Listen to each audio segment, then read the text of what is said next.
Hi everyone.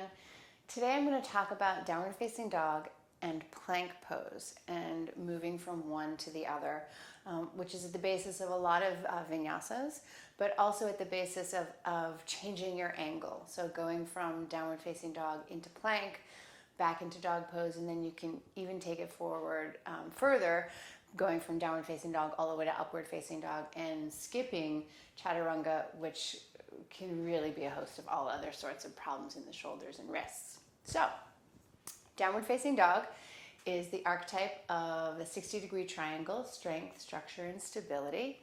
And plank pose holds form at 90 degrees. So 90 degrees at the wrists and 90 degrees at the ankles. So to know that you're in the right position, you find, just like your table, you're at 90 degrees, so the shoulders are over the wrist. It's the best angle. It's the angle that flushes bone. And then going into downward facing dog, really having the heels over the balls of the feet. So a lot of people tend to drag back. So if their hands and feet are too close together, you see how my heels are further back. And right away, I actually feel that in my back. So I want to come forward so I have my full length, which allows my front body to come through my arms, opens up the collarbones, and I can look out. So also if I'm dragging back, I'm going to dropping my butt and dropping my head. So you want a plank that if you're going to walk into a store buying flooring, you're not going to want to buy a piece of floor that goes like this. Right? It's not going to hold up.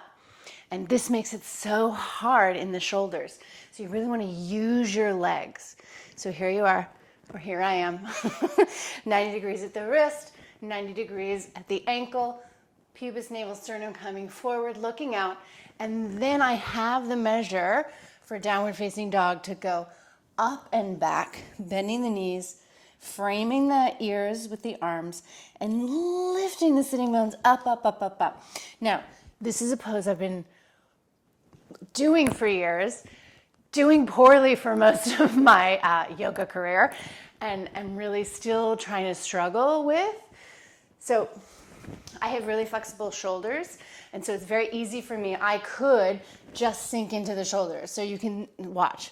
So I could bring my head all the way down to the floor, but you see how it's really not integrated. And most people will round here, and so the lower back is the kind of highest point or the highest peak. But you really want to fight to get more neutral in the pelvis, so you're not doing a posterior tilt in a dog pose. You don't want to be a scared dog, so don't tuck your tail. And for years, I tucked my tailbone in yoga because I was such a good student, and that was what everyone was telling everyone to do. So please don't tuck your tail. So you want to lift your sitting bones way, way up, bend the knees. It gives you more access to the pelvis. So as soon as you straighten your legs, if your hamstrings are tight at all, it will pull the sitting bones down and put you in that posterior tilt. So bend your knees move forward, their trajectories, the balls, and you want to lift, lift, lift, lift, lift. Now, I've had knee surgery, so I know if I'm getting into the place where I can really open my lower back, which is what I've been really trying to do lately, I feel it in a certain place in my hamstring. And it's all, again, from where the tapestry had been cut. I've had 4 knee surgeries on the left knee.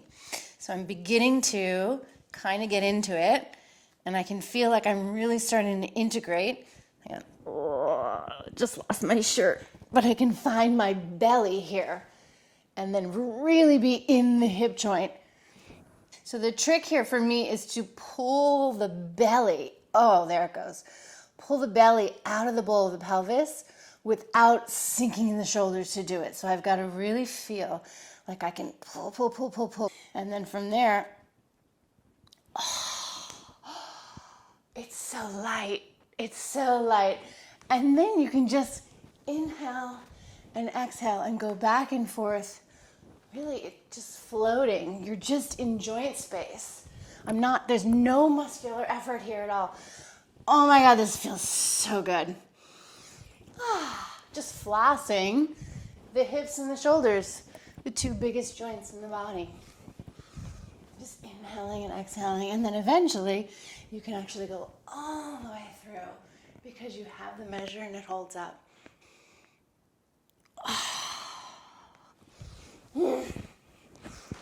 Thanks, everyone.